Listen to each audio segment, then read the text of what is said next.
Hello friends, मैं प्रशांत sir. आज हम लोग पढ़ने वाले ज्योमेट्री का सबसे इंपॉर्टेंट चैप्टर है सिमिलैरिटी, जो हम लोगों ने लास्ट लेक्चर में हमने स्टार्ट कर लिया था। हाँ दोस्तों, हमने लास्ट लेक्चर में प्रैक्टिस सेट 1.1 काफी अच्छे से हमने क्लियर कर दिया था।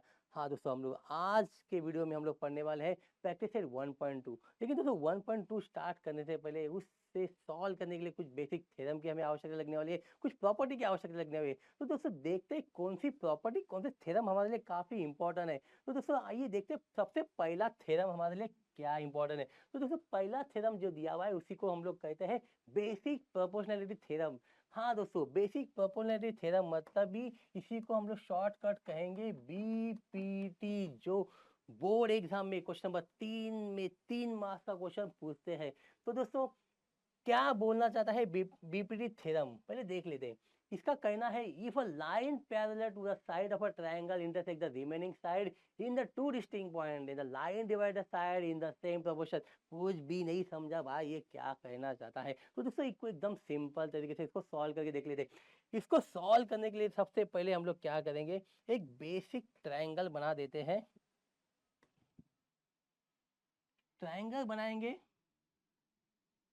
उस ट्रायंगल में उसने बोला है कि एक लाइन जो है वो पैरेलल होगी, जो ट्रायंगल के साइड को जो डिस्टिंक्ट पॉइंट में इंटरसेक्ट कर रही है। तो डिस्टिंक्ट पॉइंट में इंटरसेक्ट कर रही है मतलब यहाँ पे और यहाँ पे इंटरसेक्ट कर रही है। उसको हम लोग नाम दे देंगे पी एंड क्यू। हमारे ट्रायंगल का नाम है ए बी सी। तो देखो आए दोस्तों, ये स्टेटमेंट क्या कहना चाहता है, इसको मैं सिंबॉलिकली आपको मैं सिंपल तरीके से बताता हूँ, आपको एकदम प्रॉब्लम एकदम इजीली सॉल्व हो जाएगा। तो जैसे ये कहना क्या चाहता है, देखो ये हम लोगों ने लास्ट ईयर 9th स्टैंडर्ड में पढ़ा था इफ एंड देन का स्टेटमेंट। इफ का स्टेटमेंट होता है गिवन और देन का स्टेटमेंट होता है टू प्रूव, मतलब हमें क्या प्रूव करके बताना है। तो ये इफ में उसने क्या बोला है, if a line parallel to the triangle intersect the remaining two side, मतलब ये बीसी लाइन को, ये जो लाइन एल जो है वो पैरेलल है। तो लाइन एल मतलब क्या कहेंगे हम लोग, P Q is a parallel to BC. अगर बी क्यू बी सी को पैरेलल होगा देन दोस्तों देन मतलब हमें क्या प्रूव करके बताना है। इसका मतलब जो प्रूव करके बताना होता है वो हमारे लिए एक फॉर्मूला बनेगा, वही हमारे लिए प्रॉपर्टी बनेगी, जो हमें प्रैक्टिस सेट 1.2 में सॉल्व करने में काफी इंपॉर्टेंट है।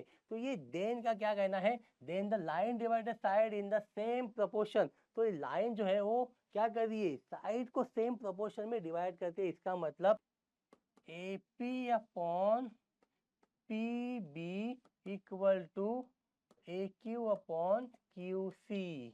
तो दोस्तों इसमें हमें क्या मिला, अगर पी क्यू जो है अगर बी सी को पैरेलल होगी तो ये जो लाइन के वजह से ये जो ए बी और ए सी जो है वो क्या कर रही है, इक्वल रेशियो में डिवाइड हो रही है। इक्वल रेशियो में डिवाइड हो रही है मतलब A P upon P B equal to A Q upon Q C. एक काफी इंपॉर्टेंट थ्योरम जो है हमें यहाँ पे मिला हुआ है, हमें इसी का ही यूज करेंगे हम लोग हमारे प्रैक्टिस सेट 1.2 के लिए। तो दोस्तों आइए देखते हैं नेक्स्ट प्रॉपर्टी इसमें क्या दी हुई है। दोस्तों नेक्स्ट प्रॉपर्टी जो है that is a converse of BPT theorem. Converse of BPT theorem मतलब क्या होता है, कन्वर्स का मतलब क्या होता है, देखो लास्ट ईयर हम लोग 9th टाइम में सब पढ़ लिया था। बीपीटी कोई भी थ्योरम होगा उसका कन्वर्स होता है। कन्वर्स मतलब होता है उसका उल्टा।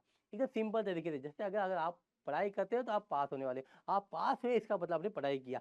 तो यही मतलब होता है यहाँ पे कन्वर्स का। ठीक है, तो कन्वर्स मतलब क्या कहा, तो जो हमने स्टेटमेंट दिया है इफ में जो था वो हमें देन में आ जाएगा, और जो देन में वो इफ में आ जाएगा। तो दोस्तों ये देखते हैं, उसी को हम लोग फिर से एक बार सॉल्व करके देखते हैं कि इसमें क्या करना है। तो ये हम लोग एक फिर एक ट्रायंगल बना देते हैं।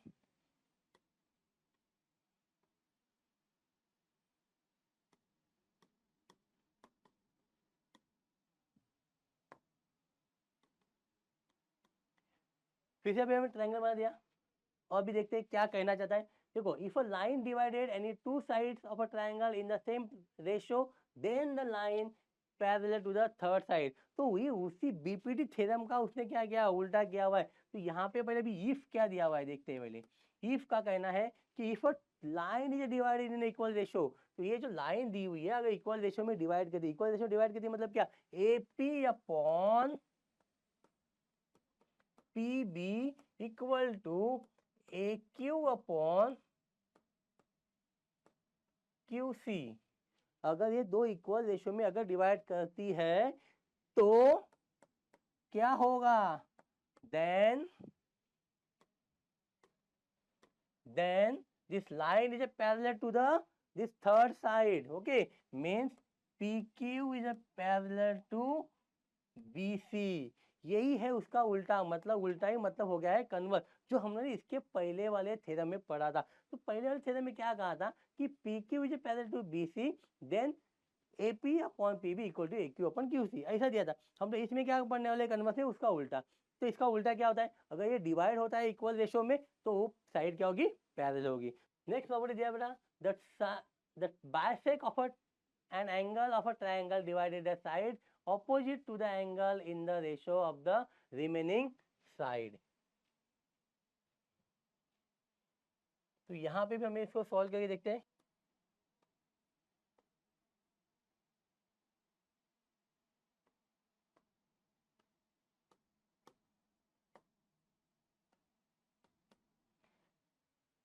या फिर मैंने एक सिंपल एक ट्रायंगल बना दिया है ABC। उस ट्रायंगल में ये जो BD जो है वो क्या है, दैट इज बाइसेक्टर है, एंगल बाइसेक्टर, जिसने बेटा क्या किया, एंगल ABC को बाइसेक्ट कर दिया। और बाइसेक्ट होने के वजह से अब ये क्या करना चाहता है, इसको स्टेटमेंट में पढ़ लेते। If a bisector of a angle, ये बाइसेक्टर जो है BD अपना, of angle of the triangle ABC का, the divided the side opposite to the angle. तो ये क्या करेगा, अपोजिट साइड को डिवाइड करेगा, ये वाले पार्ट को और ये वाले पार्ट को डिवाइड कर रहा है। Is a ratio, is a remaining side, equal ratio होगा किससे बेटा, ये रिमेनिंग साइड से, मतलब ये वाले से और इससे। ओके, तो इससे हम एक सिंपल प्रॉपर्टी बनेगी, इफ ये एंगल बाइसेक्ट होगा, इफ ये जो एंगल बाइसेक्टर होगा ऑफ अ ट्रायंगल का, ठीक है, अगर एंगल बाइसेक्टर होगा तो हमें ये एंगल बाइसेक्टर की वजह से जो साइड डिवाइड हो रही है उसका रेशियो क्या होगा, इन दोनों साइड से क्या होगा, इक्वल होगा। तो हमें फॉर्मूला बनता है AD upon DC equal to AB upon BC। Okay, तो काफी इंपॉर्टेंट फॉर्मूला हमें मिल गया है, जो है हमारा AD upon DC equal to AB upon BC। क्यों, because the BD is angle bisector of triangle ABC का एंगल ABC में ये बाइसेक हुआ है, ठीक है। तो यह अपना जो है काफी इंपॉर्टेंट जो है हमारा सेकेंड फॉर्मूला हमें मिल गया है, ठीक है दोस्तों। तो दोस्तों आइए देखते हैं नेक्स्ट प्रॉपर्टी क्या है।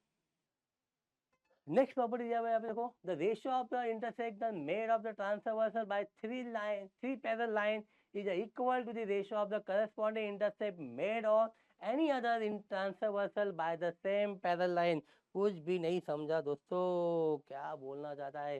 तो इसको नहीं समझ में आता तो एक काम करेंगे, सिंपल डायग्राम देख लेते हैं, डायग्राम से ही कुछ समझ में आ जाएगा। तो दोस्तों देखो क्या कहना चाहता है, पहले इसको देख लेते हैं। तो इसका कहना यह है, क्या दिया हुआ देखो, उसका कहना है कि ये जगह तीन पैरेलल साइड दी हुई है, देखो line L, line M, line N, ये जो तीन पैरेलल साइड दी हुई है और उसमें से दो ट्रांसवर्सल दिए हुए T1 एंड द T2। तो ये दो ट्रांसवर्सल तीन पैरेलल लाइन की वजह से क्या हो रहा है, ये जो पैरेलल लाइन है इस ट्रांसवर्सल की वजह से ये डिवाइड हो रही है कुछ पार्ट में। तो कौन कौन से पार्ट में डिवाइड हो रही है, पहले पार्ट में, ये दूसरे पार्ट में डिवाइड हो रही है। उसी तरह इस सेकेंड ट्रांसवर्सल के वजह से ये जो पैरेलल लाइन है वो भी डिवाइड हो रही है तीसरे और चौथे पार्ट में। तो इस तरह यहाँ पे चार पार्ट बन गए। तो उसका यही कहना है कि the ratio of the intercept made by the transversal, ये जो रेशियो मिलेगा AB अपॉन BC और PQ अपॉन QC, वो क्या होगा, वो होगा equal, equal. Okay, the equal ratio two this parallel side. Okay, तो इससे हमें काफी अच्छा एक फॉर्मूला बनने वाला है। तो क्या फॉर्मूला बनेगा यहाँ पे, AB upon BC equal to PQ upon QR। Okay, काफी सिंपल फॉर्मूला यहाँ पे बन गया। देखो ये कोई भी फॉर्मूला, ये जो फॉर्मूला अभी हमने जो अभी पढ़े हैं, ये फॉर्मूला याद करने के लिए कुछ टेंशन ही नहीं है, एकदम आसान तरीका है। क्या करना है, चार पार्ट बन रहे हैं, चार पार्ट को क्या करना है, दोनों का रेशियो लेना है, ये दोनों का रेशियो लेना है, बीच में इक्वल साइन लिख देने का है। तो काफी आसानी से हम लोग क्या करके इसको याद कर सकते हैं क्या। तो दोस्तों नेक्स्ट जो है हमारा प्रैक्टिस सेट 1.2 स्टार्ट हो रहा है। तो देखो अभी हमने जो भी कुछ प्रॉपर्टी पढ़ी है, BPT theorem, converse of BPT, angle bisector theorem और three line parallel and their transversal. ये जो प्रॉपर्टी के ऊपर हम लोग पढ़ने वाले हैं प्रैक्टिस सेट 1.2। तो ये आइए देखते हैं पहला क्वेश्चन दिया क्या है प्रैक्टिस सेट 1.2 में। तो पहला क्वेश्चन देखो क्या बोलना चाहता है, given below are the sum triangle and length of a line segment identify in which figure the ray PM, the ray PM is a bisector of angle QPR।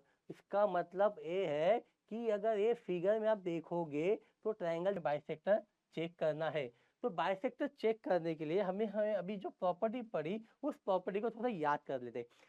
हमने क्या पढ़ा था कि ट्रायंगल के अंदर अगर कोई एंगल बाइसेक्टर अगर होता है तो उस एंगल बाइसेक्टर के वजह से ये जो चार पार्ट बनेगा वो इक्वल रेशो होगा। ये हम लोगों ने एंगल बाइसेक्टर में पढ़ा था। इसका मतलब ये जो एंगल गया इसके वजह से चार पार्ट बन गए 1 2 3 4। ओके, तो इन दोनों का रेशो और इन दोनों का रेशो क्या होगा, इक्वल होगा। ये हमने पढ़ा था। ओके, तो अगर हमें ये एंगल बाइसेक्टर है कि नहीं जानना होगा तो हम लोग क्या करेंगे, उसका उल्टा कर लेते हैं। उल्टा मतलब क्या होता है, कन्वर्स होगा। तो ये कन्वर्स में हमें क्या पढ़ना है, अगर इन दोनों का रेशो और इन दोनों का रेशो अगर इक्वल मिला इसका मतलब क्या होगा, ये एंगल बाइसेक्टर हो जाएगा। तो आइए दोस्तों पहले हम लोग फाइंड कर लेते हैं कि इन दोनों का रेशो और इन दोनों का रेशो इक्वल आ रहा है कि नहीं आ रहा है। तो हम लोग क्या करेंगे, यहाँ पे देखो सबसे सिंपल तरीका, पहले हम लोग लेते हैं रेशो लेंगे Q M upon M R, इन दोनों का रेशो हम लोग पहले ले लेते हैं। ओके, तो what is the value of the Q M, Q M है 3.5 और एम आर कितना है 1.5। ओके, डिवाइड करने के लिए मैंने आपको कहा था सिंपल तरीका, देखो एक तरीका बताता हूँ, इसके डेसिमल को हम लोग निकाल देते हैं। डेसिमल कैसे निकलेगा, नीचे अगर डेसिमल पॉइंट निकालना है ऊपर 10 से मल्टीप्लाई करने का, ऊपर का डेसिमल निकालना है तो नीचे 10 से मल्टीप्लाई करने का, अपने आप उसका डेसिमल कट हो जाएगा। अभी आप बोलेंगे सर ये डेसिमल के लिए खाली 10 से मल्टीप्लाई करना है क्या, नहीं, डेसिमल देखने का, डेसिमल के बाद कितने नंबर है, एक ही नंबर है, तो यहाँ पे 10 से मल्टीप्लाई किया, यहाँ पे भी डेसिमल के बाद एक ही नंबर है, तो हमने क्या किया, नीचे भी 10 से मल्टीप्लाई किया। नीचे का डेसिमल निकालना है तो उसके ऑपोजिट में मल्टीप्लाई करो, ऊपर का डेसिमल निकालना है तो नीचे के ऑपोजिट में मल्टीप्लाई करने का। ठीक है, डेसिमल के बाद एक ही नंबर होगा तो 10 से मल्टीप्लाई, डेसिमल के बाद दो नंबर हो गए तो 100 से मल्टीप्लाई, तीन नंबर हो गए तो 1000 से मल्टीप्लाई।